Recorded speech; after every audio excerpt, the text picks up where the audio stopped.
You're listening to the Smart Gets Paid podcast with me, Leah Niederthal. I help women land higher paying clients in their B2B consulting and coaching businesses, but I've never been a salesperson. My background is in corporate marketing, and when I started my first consulting business, I learned pretty quickly that it's about 1,000 times harder to sell your own stuff than it is to sell someone else's. So I taught myself how to do it, and I created a sales approach that feels comfortable, makes you feel confident, and that works consistently. And now I teach women how to land higher paying clients in their B2B consulting and coaching businesses. So whether your client contracts are $2,000 or $200,000, if you want to work with more of the clients you love, do more of the work you love, and get paid more than you ever imagined, then you're in the right place. Let's do it together.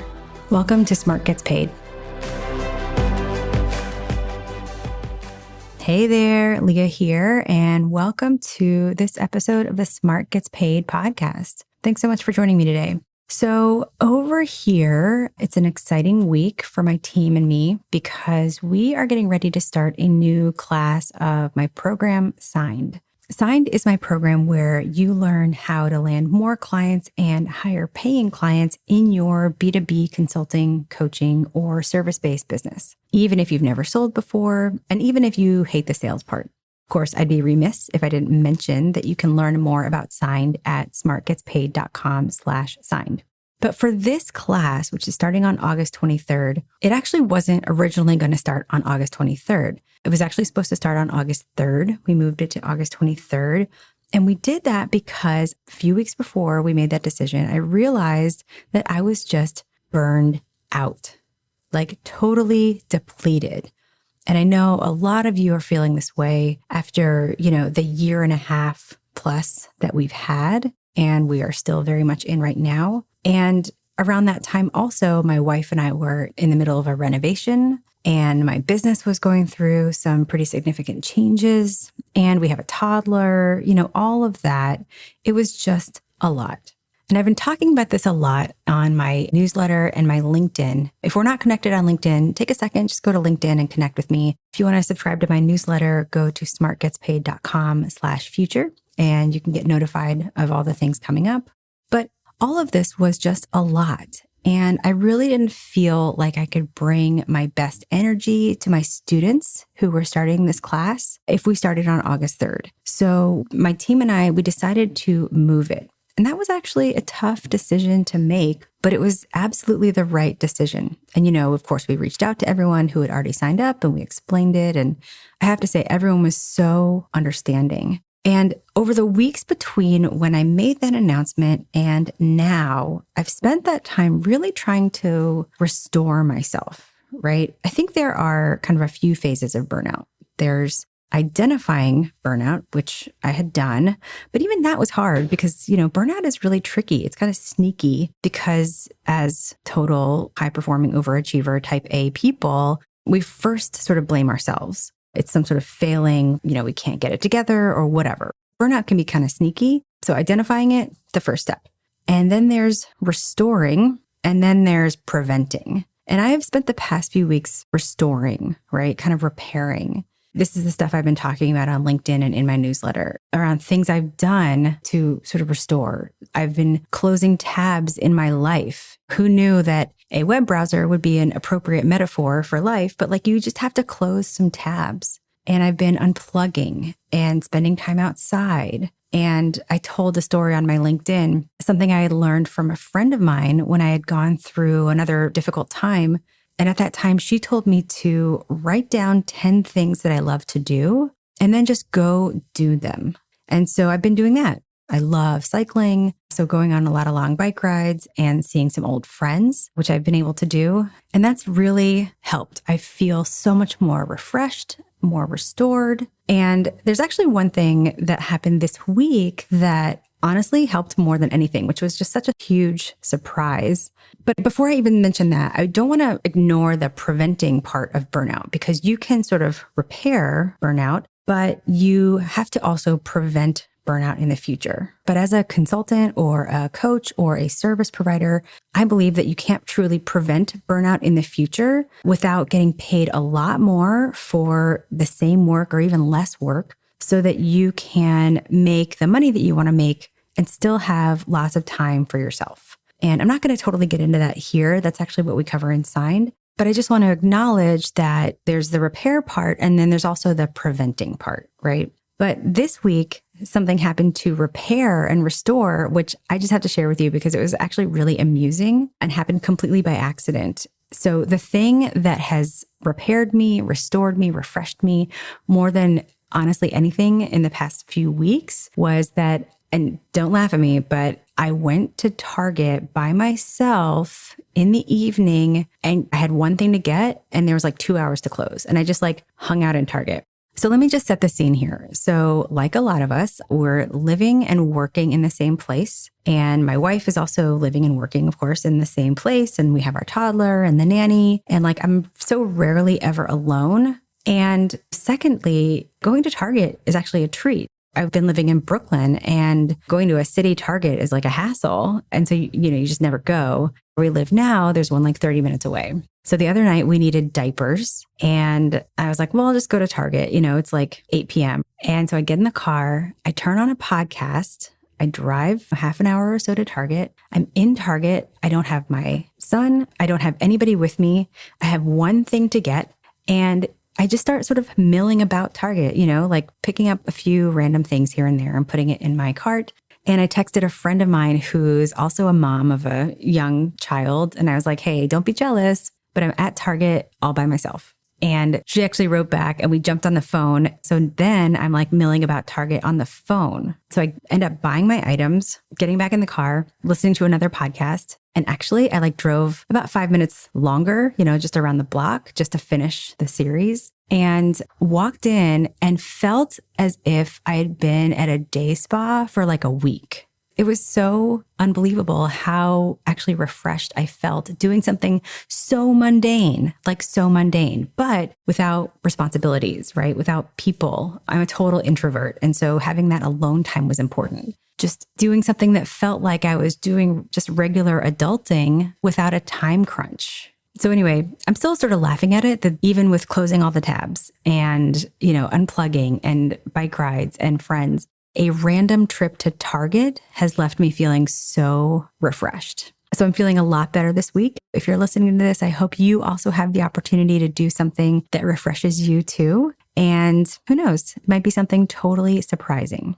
All right, so let's get into this episode. The woman that you're going to hear me talk to today is a coach, but I actually don't even want to tell you what she does yet because I want you to hear her tell it in just a minute or so. But what I want you to think about when you listen to this episode is that even though this woman is offering her services to individuals, so this is essentially B2C, just consider that everything we talk about totally applies to B2B selling also. So keep that in mind as you listen. And of course, I'm going to pull out a couple of those lessons at the end. So the call that you're going to listen in on is from a guest coaching session in my friend Megan Flatt's coaching program. And Megan is amazing. You should check her out at letscollective.com. But she had invited me to be a guest coach, and we followed the format that she follows in her guest coaching sessions. So it goes like this. You're going to hear about 3 minutes where this student sort of sets up the problem and where she's struggling. And I get about a minute or so to ask questions. And then I offer advice for 7 minutes or so.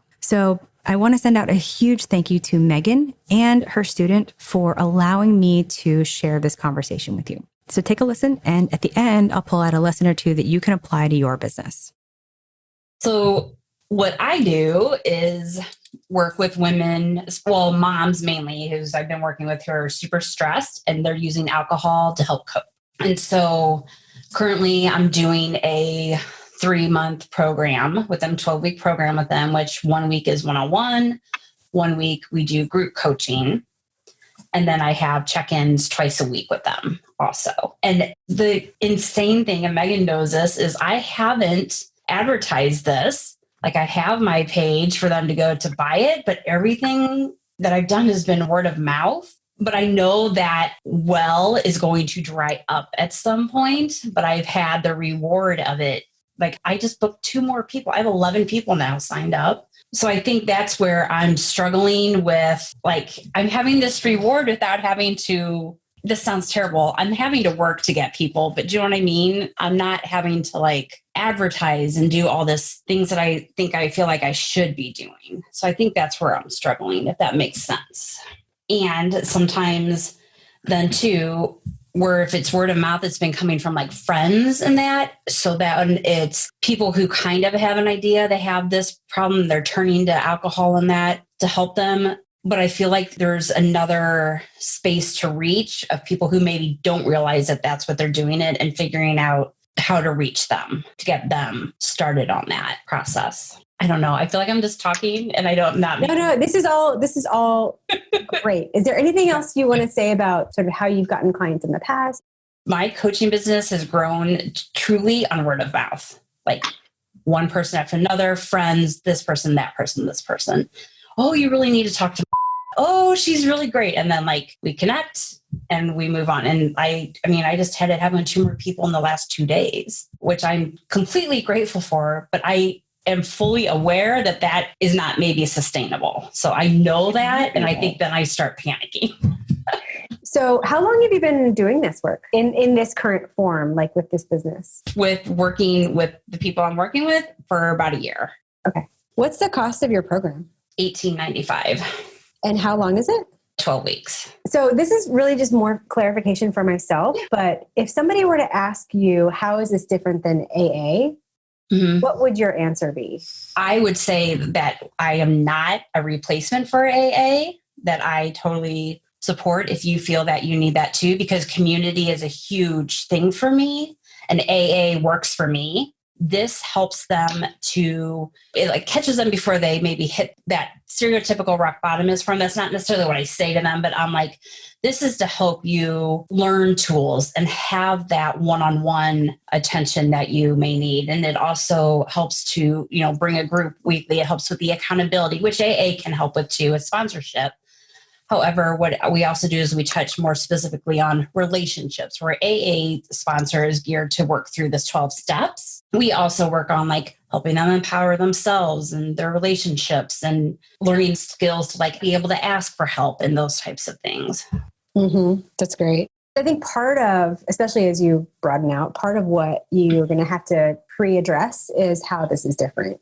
Not maybe on the nose, not being like, how is this different than AA? But, really being clear so people understand where you fit versus where that fits. And I think this idea that, you mentioned the people who come to you, they might be aware that something is amiss. Right. I mean, everybody is generally that. Like, nobody's being like forced into this program. No. Right? No, like they're aware. Some just don't know how to pinpoint like what it is for sure. But they just know that something's off for them and they're tired. Like most of the time they're tired, they're overwhelmed. They feel like they're just keep going and they can't breathe. I think most of the time they get there. And I think that's something I've heard from quite a few people, like they stop being able to know how to breathe and keep figuring out the next thing.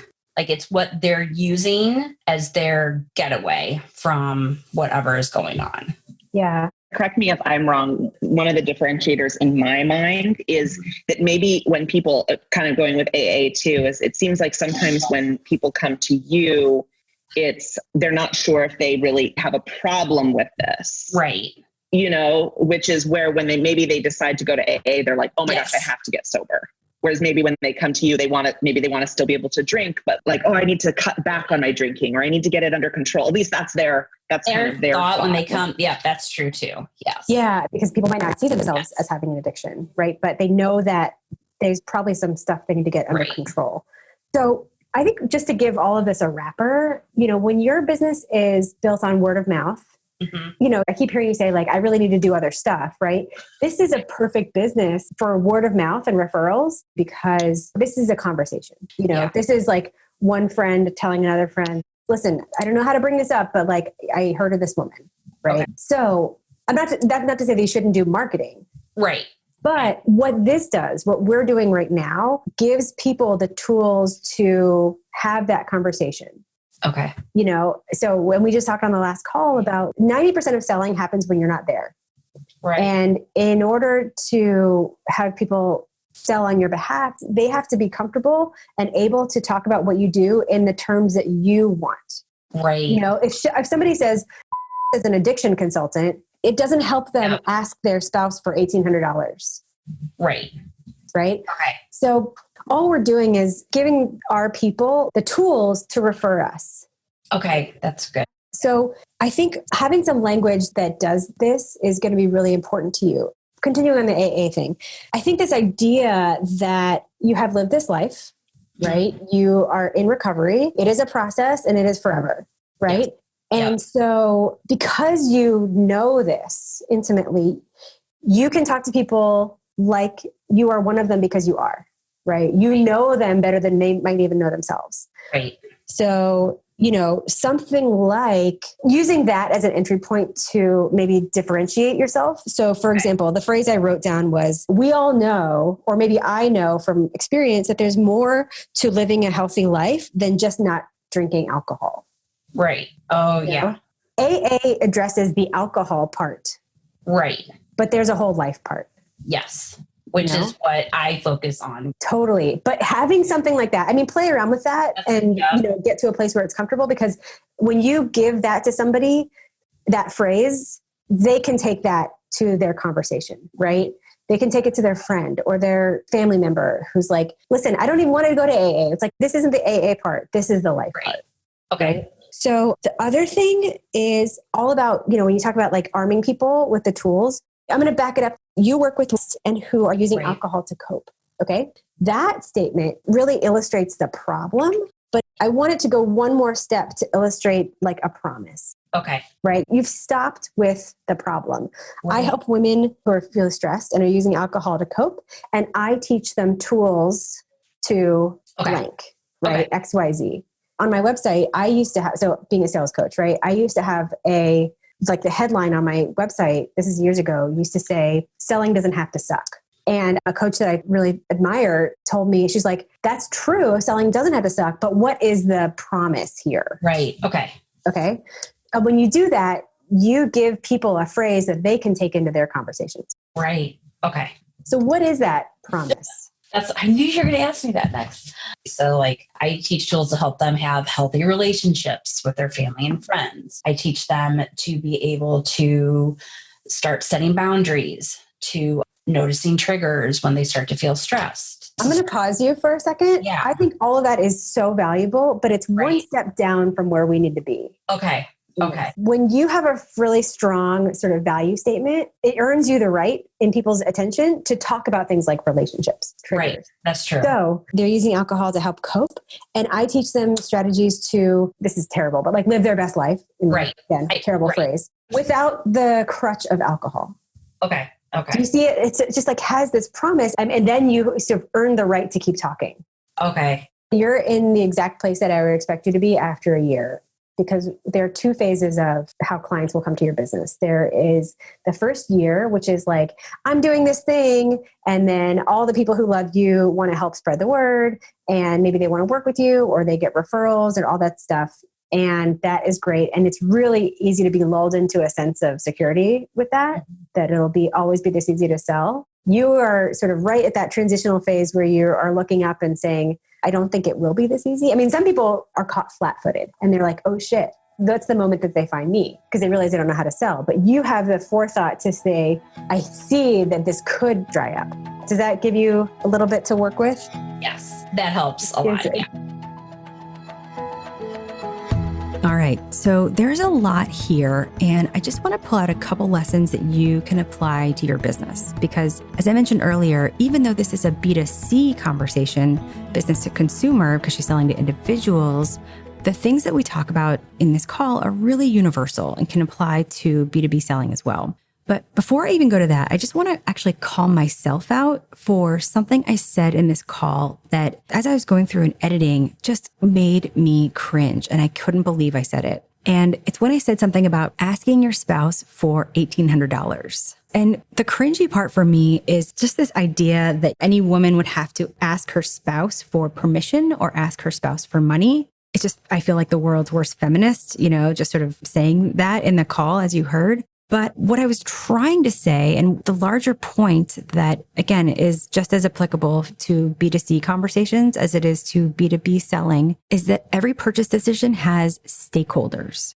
In the case of the woman that you heard me talk to, maybe in order to make an investment of that amount and really to take a step that would definitely affect her family, right? To sort of reduce dependence on alcohol. It's a conversation, right? And because it affects the family, you can consider that other family members are the stakeholders. So no purchase decision happens alone. In B2B selling, your main client has to talk to maybe the CMO or their boss or a whole committee or procurement or legal. So even though money is power, access to money is an important part of feminism. The sort of larger point that I hope came through is that selling involves not just sort of convincing one person to say yes, but helping your main contact sell into stakeholders. And that actually leads me to my other point, which I wanted to pull out for you here, which is that 90% of selling happens when we're not there. So we think of selling, the sales part, as, the emails that we send and the conversations we have and the proposal and all of that. But that's actually a small part of it because the vast majority of the selling happens when we're not around. It happens in those conversations between our main contact and their boss or the CMO, that committee, all of those other people.